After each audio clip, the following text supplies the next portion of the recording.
नमस्कार, news blast में आप सभी का बहुत स्वागत है। मैं हूं आपके साथ दीपिका सिंह। चलिए शुरुआत करेंगे न्यूज ब्लास्ट खबरों की। जयपुर के जेईसीसी में हुआ राजीविका का सखी सम्मेलन। मुख्यमंत्री अशोक गहलोत ने योजनाओं की शुरुआत की। समृद्ध सखी योजना, ग्रामीण इंदिरा रसोई का संचालन, राजीविका बीज से बाजार तक, खेत से खलियान तक। डिजिटल सखी योजना की मुख्यमंत्री अशोक गहलोत ने शुरुआत की। सखी सम्मेलन में मुख्यमंत्री अशोक गहलोत ने बड़ी घोषणा भी की। बड़ी घोषणा ये रही कि 15% मानदेय बढ़ाने, राजीविका के तहत 1000 करोड़ का ऋण देने की घोषणा मुख्यमंत्री अशोक गहलोत ने। साथ ही साथ स्कूटी खरीदने के लिए बिना ब्याज के पैसा मिलेगा। सैनिटरी नैपकिन की पूरी सप्लाई राजीविका द्वारा की जाएगी। इंदिरा रसोई का संचालन राजीविका से जुड़ी महिलाएं करेंगी। साथ ही साथ 1000 इंदिरा रसोई चलाएगी राजीविका से जुड़ी महिलाएं। समाज की भूमिका को बदलने के लिए राजीविका की बड़ी भूमिका है। सरकार ने परिवार का मुखिया महिला को बनाया है। शाबाश सखी प्रदर्शनी की मुख्यमंत्री अशोक गहलोत ने हालांकि सराहना भी की। तो देखिए, जयपुर में राजीविका का सखी सम्मेलन का आयोजन किया गया। जेईसीसी में आयोजित सम्मेलन में मुख्यमंत्री अशोक गहलोत ने संबोधन किया। मुख्यमंत्री अशोक गहलोत ने अपने संबोधन में कहा कि राजीविका में राजस्थान में बेहतर काम हो रहा है। सरकार हर संभव मदद आपकी करेगी। राजीविका में आपको राजस्थान को प्रथम स्थान पर लाना है।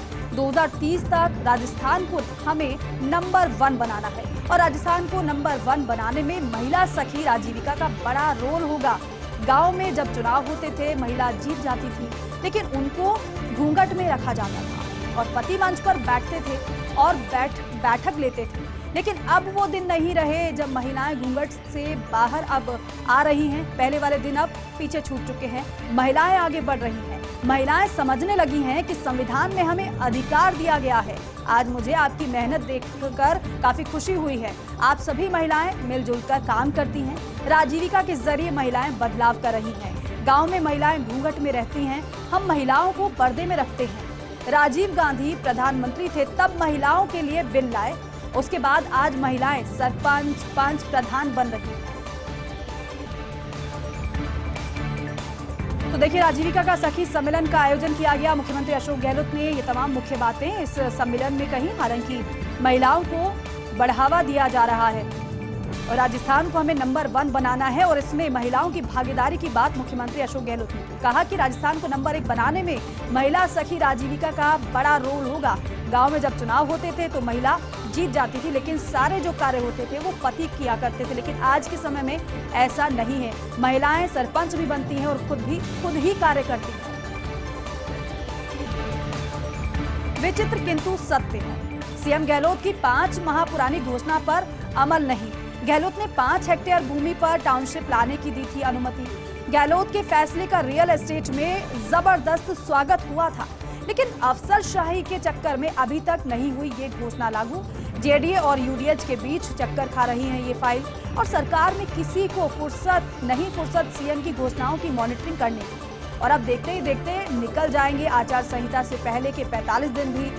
क्या ऐसी नौकरशाही के भरोसे चौथी बार सत्ता में लौटेंगे गहलोत? ये बड़ा सवाल है और इसलिए सवाल ये उठाया जा रहा है क्योंकि फाइल बीच में लटकी हुई है। ऐसे में फाइल आगे बढ़े कैसे, ये सवाल। और इसलिए सवाल ये भी उठाया जा रहा है कि क्या ऐसे ही नौकरशाही के भरोसे चौथी बार मुख्यमंत्री अशोक गहलोत सत्ता में लौटेंगे? क्योंकि मुख्यमंत्री जब लोगों के बीच जाते हैं तो यही कहते हैं कि मुझे पूरा भरोसा है कि हमारी सरकार रिपीट होगी, मुझे एहसास है। वो इसलिए क्योंकि लोगों के बीच में गया हूँ, लोगों की बातों को मैंने सुना है, लोगों से संवाद भी किया है, वो क्या चाहते हैं ये मैंने जाना है और इसलिए पूरे कॉन्फिडेंस के साथ मैं कहता हूँ कि हमारी सरकार रिपीट होगी। लेकिन जो बीच में जिस तरीके से कमियां देखने को मिल रही है उसको लेकर फिर सवाल भी उठ रहे हैं। कांग्रेस के 81 विधायकों के इस्तीफों से जुड़ा प्रकरण है। नेता प्रतिपक्ष राजेंद्र राठौड़ ने हाईकोर्ट में पेश किया रिजॉइंडर और राजेंद्र राठौड़ द्वारा पेश हुई है मामले में जनहित याचिका। जनहित याचिका पर कल हाईकोर्ट में सुनवाई होगी। सीजे एजी मसीह और जस्टिस समीर जैन की खंडपीठ में सुनवाई होने वाली और बेहद महत्वपूर्ण सुनवाई रहने वाली है और इसलिए मामले में आज किया गया रिजॉइंडर पेश। राठौड़ ने रिजॉइंडर में यह बताया है कि 81 विधायकों से जबरन इस्तीफे लिए गए। इन विधायकों से जबरन इस्तीफे लेने के मामले की जांच होनी चाहिए।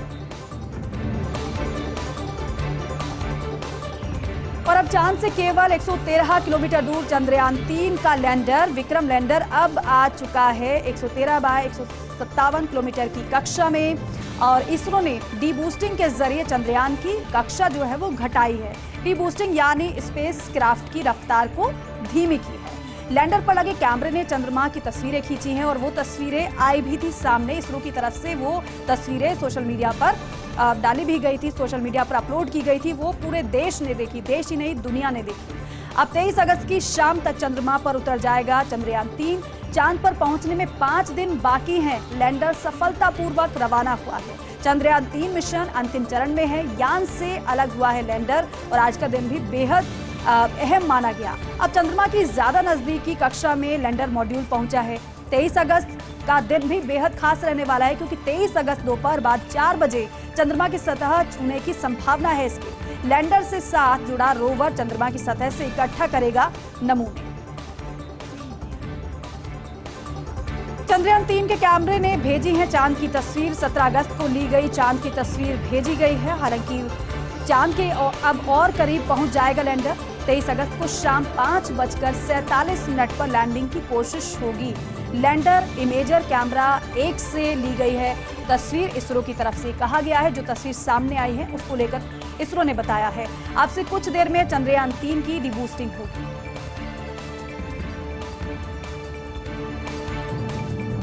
और देखिए, भारत से चावल निर्यात पर पाबंदी का विश्व बाजार में असर देखने को मिल रहा है। 20 जुलाई से निर्यात पर रोक के बाद विश्व में चावल महंगा हुआ है। ग्लोबल मार्केट में चावल की कीमत $600 प्रति टन के पार पहुंच गई है।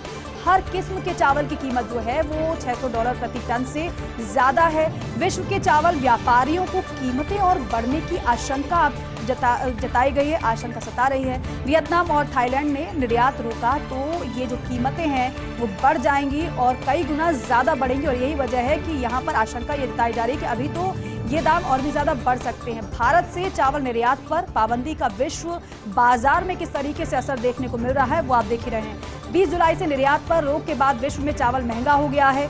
ग्लोबल मार्केट की अगर बात की जाए तो ग्लोबल मार्केट में चावल की कीमत जो है वो $600 प्रति टन के पार हो चुकी है। हर किस्म के चावल की कीमत $600 प्रति टन से ज्यादा है। विश्व के चावल व्यापारियों को कीमतें और बढ़ने की आशंका है। वियतनाम और थाईलैंड ने निर्यात रोका तो ये जो कीमतें हैं और भी ज्यादा अभी बढ़ने वाली है। और देखिए, राजस्थान कांग्रेस चुनाव समिति की पहली बैठक कल होने वाली है और ये जो बैठक होगी ये बेहद अहम है। पीसीसी चीफ गोविंद सिंह डोटासरा की अध्यक्षता में ये बैठक होगी। स्क्रीनिंग कमेटी के 2 सदस्य इस बैठक में शामिल होंगे। मुख्यमंत्री अशोक गहलोत, प्रदेश प्रभारी सुखजिंदर सिंह रंधावा, सचिन पायलट, अभिषेक दत्त, गणेश गोदियाल समेत प्रमुख नेता मौजूद रहेंगे। बैठक में विधानसभा चुनाव की रणनीति पर चर्चा होने वाली है।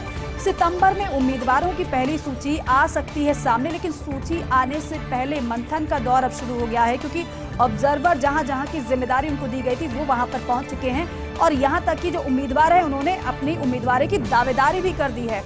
तो कल की जो बैठक होने वाली है वो बेहद इस लिहाज से अहम रहने वाली है कि काफी मंथन होने वाला है चुनावी रणनीति को लेकर। इसमें राजस्थान कांग्रेस चुनाव समिति की पहली बैठक कल होने वाली है और ये जो बैठक है पीसीसी चीफ गोविंद सिंह डोटासरा की अध्यक्षता में होगी। स्क्रीनिंग कमेटी के 2 सदस्य बैठक में शामिल होंगे।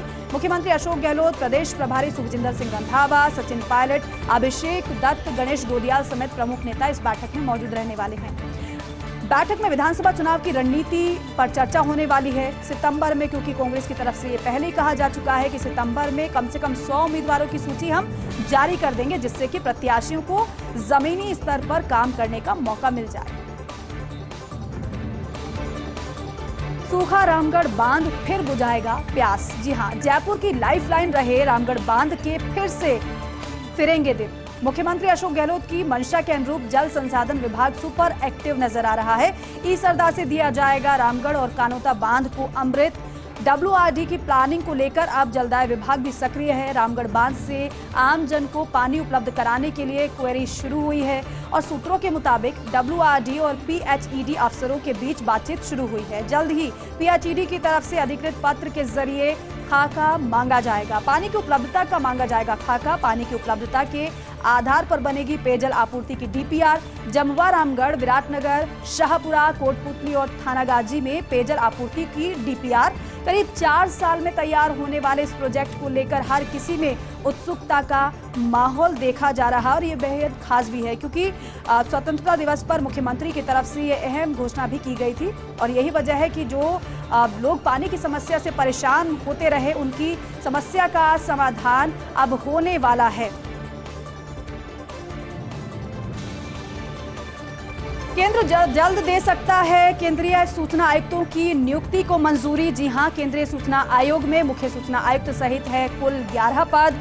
आयोग में इन 11 पदों में से 6 पद चल रहे पहले से रिक्त। CIC YK सिन्हा 30 सितंबर को पूरा कर रहे हैं अपना कार्यकाल, जबकि 4 अन्य सूचना आयुक्तों के नवंबर में अलविदा कहने की उम्मीद है। नियुक्ति से संबंधित फाइल पहुंची उच्च स्तर पर, जल्द इस पर निर्णय भी होगा।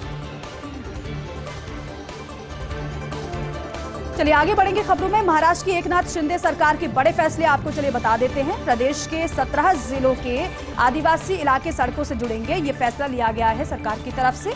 भगवान बिरसा मुंडा जोड़ सड़क योजना लागू करेंगे, साथ ही साथ 5000 करोड़ के प्रस्ताव को मंजूरी भी दे दी गई है। इसमें 100 रुपए में आनंदाचा श्रीधा को मंजूरी दी गई है और साथ ही साथ गौरी गणपति दिवाली के लिए मंजूरी दी गई है। ITI कारीगर प्रशिक्षुओं के लिए ट्यूशन फीस बढ़ाई गई है। ITI कारीगर प्रशिक्षुओं को मिलेंगे 500 रुपए प्रति माह। अब कोर्ट में मुंबई प्रेस क्लब को पुनर्विकास की अनुमति भी दे दी गई है। महाराष्ट्र कैसीनो अधिनियम निरस्त किया गया है। राज्य में पोषण अभियान में राज्य की हिस्सेदारी बढ़ाई गई है। सहकारी समितियां एवं सदस्य अध्यादेश 2023 वापस लिया गया है। ये बेहद अहम फैसला शिंदे सरकार का। न्यायालयों के सेवानिवृत्त न्यायिक अधिकारियों की पेंशन की संशोधित और मंडनगढ़ में सिविल कोर्ट की मंजूरी भी दे दी गई है सरकार की तरफ से। वहीं पंजाब में सिंगर सिद्धू मूसेवाला हत्याकांड में बड़ा खुलासा हुआ है। दरअसल पुलिस सूत्रों के अनुसार यूपी में छिपे हुए थे आरोपी। पंजाब पुलिस के हाथ लगी है आरोपियों की 11 तस्वीरें।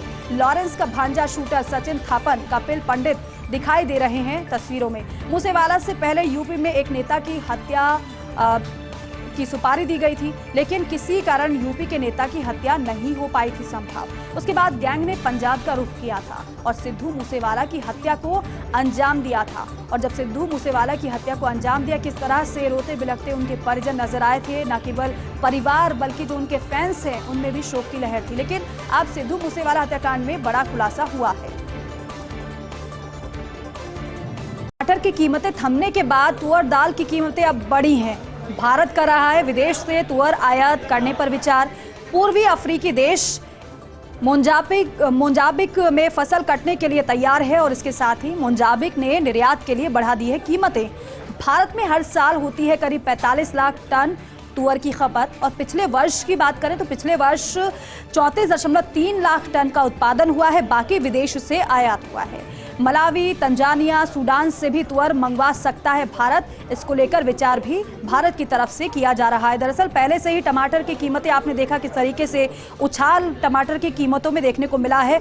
हर घर में खाने का जायका तक बिगड़ गया क्योंकि लोगों के खाने में टमाटर का जो स्वाद है वो नहीं उन्हें मिल पाया, क्योंकि टमाटर इतने ज़्यादा महंगे हो गए कि आम जनता के लिए उसे खरीदना काफ़ी मुश्किल हो गया। लेकिन टमाटर के बाद अब लोगों की दिक्कतें इसलिए बढ़ सकती हैं कि तुअर दाल की कीमतें भी अब बढ़ गई हैं। भारत इसलिए विदेश से तुअर आयात करने पर विचार कर रहा है। पूर्वी अफ्रीकी देश मोजाम्बिक में फसल कटने के लिए तैयार है और इसके साथ ही मोजाम्बिक ने निर्यात के लिए कीमतें बढ़ा दी हैं। भारत में हर साल की अगर बात की जाए तो करीब 45 लाख टन तुअर की खपत होती है, लेकिन पिछले वर्ष 34.3 लाख टन का उत्पादन हुआ है, बाकी विदेश से आयात हुआ है। मलावी, तंजानिया, सूडान से भी तुअर मंगवा सकता है भारत। इस तरीके से विचार किया जा रहा है। आगे बढ़ेंगे खबरों में। बीजेपी की सोशल मीडिया कैंपेनिंग के काउंटर में महाअभियान, इसके तहत अमल में लाया जा रहा सीएम का सोशल मीडिया प्लान। अब युवाओं को जोड़ने का social media plan. CM cell के कार्यकर्ता कॉल करके जोड़ रहे हैं युवाओं को। कॉल करके युवाओं को सोशल मीडिया से जुड़ने के लिए प्रेरित किया जा रहा है। सीएम अशोक गहलोत की योजनाओं की दी जाएगी सोशल मीडिया द्वारा जानकारी और बेहद महत्वपूर्ण है ये वो इसलिए क्योंकि आज का जमाना सोशल मीडिया का जमाना है। व्हाट्सएप ग्रुप से 10 से 20 लाख युवाओं को जोड़ने का लक्ष्य रखा गया है। इसमें इंस्टाग्राम, फेसबुक, व्हाट्सएप समेत तमाम सोशल मीडिया का उपयोग किया जाएगा और उपयोग करके जानकारी दी जाएगी, लोगों तक पहुंचाई जाएगी जानकारी कि सरकार क्या कार्य कर रही है, क्या किया है अभी तक। ये है सरकार का सोशल मीडिया महाअभियान जो हम आपको बता रहे हैं। इसके जरिए बीजेपी के सोशल मीडिया के काउंटर करने की मंशा है। और अब किस्सा पापा का। मोना तिवारी के मुख से पापा की यादें। जब मैं पहली बार यूपी की विधायक बनी, पापा प्रमोद तिवारी मुझे लेकर पहुंचे थे विधानसभा, मोना तिवारी की तरफ से कहा गया। साथ ही कहा कि उनका यूपी विधानसभा का व्यापक अनुभव था। इसके बाद मैं जब अकेली विधानसभा पहुंची, तब वहां गेट पर मौजूद पुराने बुजुर्ग कर्मचारी ने कहा, मोना जी आप 20 मिनट लेट हैं। मैंने कहा सदन 11 बजे शुरू होता है और मैं 10:40 पर आ गई हूँ। तब विधानसभा के उन वरिष्ठ कर्मचारी ने मुझसे कहा, आपके पिता प्रमोद जी ठीक 9:30 बजे से 10 बजे के बीच विधानसभा पहुंच जाते थे। सबसे पहले यूपी विधानसभा के प्रमुख सचिव के कक्ष में जाते थे। कई बार विधायक और नेता प्रतिपक्ष भी रहे, लेकिन ये ही उनका नियम रहा। कांग्रेस नेता और यूपी से विधायक मोना तिवारी ने ये किस्सा जयपुर के नेताओं को सुनाया।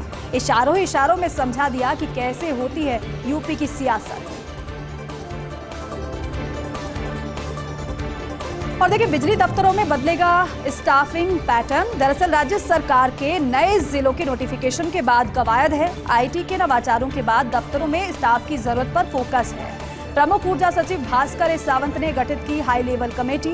जयपुर डिस्कॉम के तकनीकी निदेशक केपी वर्मा की अध्यक्षता में कमेटी में तीनों डिस्कॉम के आलाधिकारियों को शामिल किया गया है।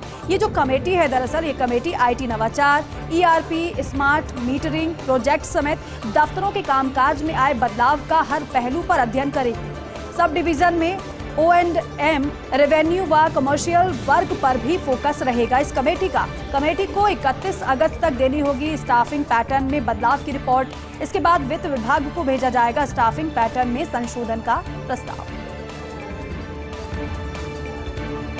बस थोड़ा इंतजार, फिर शुरू होगी झमाझम बारिश। जी हां, बंगाल की खाड़ी में बना कम दबाव का क्षेत्र, इसकी वजह से झमाझम बारिश के आसार नजर आ रहे हैं। इसके असर से प्रदेश में फिर से मानसून जो है वो सक्रिय हो गया है। पूर्वी राजस्थान में आने वाले 4 दिनों तक बारिश होगी। कोटा, उदयपुर, भरतपुर, जयपुर व अजमेर संभाग में बारिश होगी। आज कोटा, भरतपुर, जयपुर संभाग में होगी हल्की से मध्यम वर्षा। खरीफ फसलों को भी फिर से अच्छी बारिश का बेसब्री से इंतजार है। अब पिछले कुछ दिनों से मानसून की बेरुखी, तेज धूप से फसलें सूख रही हैं और इसीलिए चिंता की लकीरें किसानों के माथे पर भी नजर आ रही हैं। क्योंकि जुलाई की बात करें, जून की बात करें तो जून जुलाई में काफ़ी अच्छी बारिश हुई है, लेकिन अगस्त का महीना सूखा सा रहा है क्योंकि बारिश नहीं हुई है। बस थोड़ा इंतजार, फिर झमाझम बारिश होगी। मौसम विभाग ने ये अलर्ट जारी किया है। दरअसल ऐसा होगा क्यों? वो होगा इसलिए बंगाल की खाड़ी में कम दबाव का क्षेत्र बना है, इसकी वजह से बारिश होगी। इसके असर से प्रदेश में फिर से मानसून जो है वो सक्रिय हुआ है। पूर्वी राजस्थान में आने वाले 4 दिनों तक बारिश होने वाली है और ये अच्छी खबर किसानों के लिए। कोटा, उदयपुर, भरतपुर, जयपुर व अजमेर संभाग में बारिश होगी।